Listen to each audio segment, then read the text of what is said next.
If someone asked me 3 years ago who I trusted most, I would have said my girlfriend. Then my best friend. Without hesitation. I thought both of them would be in my life forever. Then one simple favor changed everything. My best friend lost his apartment. He asked if he could stay with us for a few weeks. Of course I said yes. Why wouldn't I? He was practically family. But 30 days later, my relationship was hanging by a thread, and the worst part, nobody cheated. Nobody lied. Nobody betrayed anyone. The truth was much more painful than that. My name is Jake. I was 26. My girlfriend Ava was 24. We'd been together for almost 3 years. Life wasn't perfect. But it was good. Stable. Comfortable. The kind of relationship where you stop worrying about losing each other. Maybe that's where the problem started. Because comfort can sometimes turn into carelessness. My best friend Mason called one evening. His landlord had sold the apartment building. He needed a place to stay temporarily. Maybe 3 weeks. Maybe 4. Ava immediately agreed. That's the kind of person she was. Kind. Supportive. Generous. At the time, I thought her reaction was sweet. Looking back, it was the first sign I took her for granted. Within days, something strange happened. Not bad. Just strange.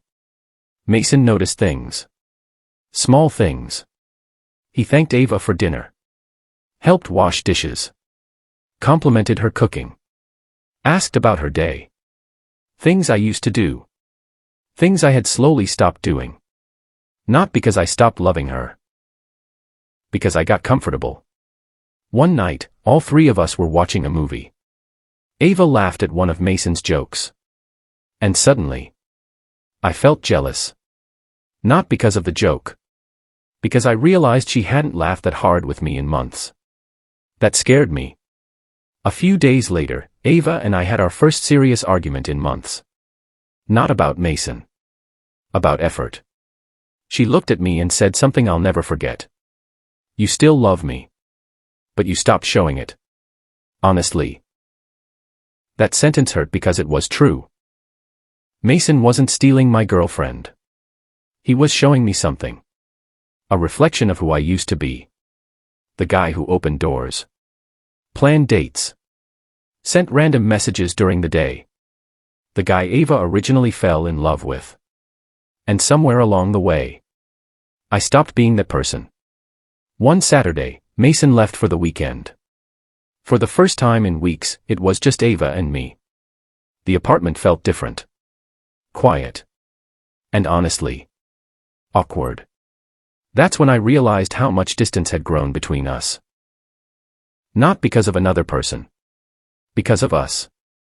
That night, we talked for almost 4 hours. No phones. No TV. No distractions. Just honesty. Ava admitted she felt invisible sometimes. Not unloved. Invisible. And somehow, that hurt even more. Because I never wanted her to feel that way. The next few weeks, I made a decision. Not grand gestures. Not expensive gifts. Consistency. Daily effort. Listening more. Being present. Showing appreciation. The boring stuff. The important stuff. Eventually, Mason found a new apartment. Before leaving, he pulled me aside. Then he said something I'll never forget. I didn't save your relationship. You did. I just showed you what you stopped seeing. Today, Ava and I are engaged. Not because we're perfect. Because we learned something valuable before it was too late. Love isn't something you earn once. It's something you keep building. Every day, the biggest threats to relationships aren't always cheating. Or betrayal. Or lies. Sometimes, it's routine. Complacency. Assuming someone knows how much they mean to you without actually showing them. Because people don't only need love. They need to feel loved. And there's a difference.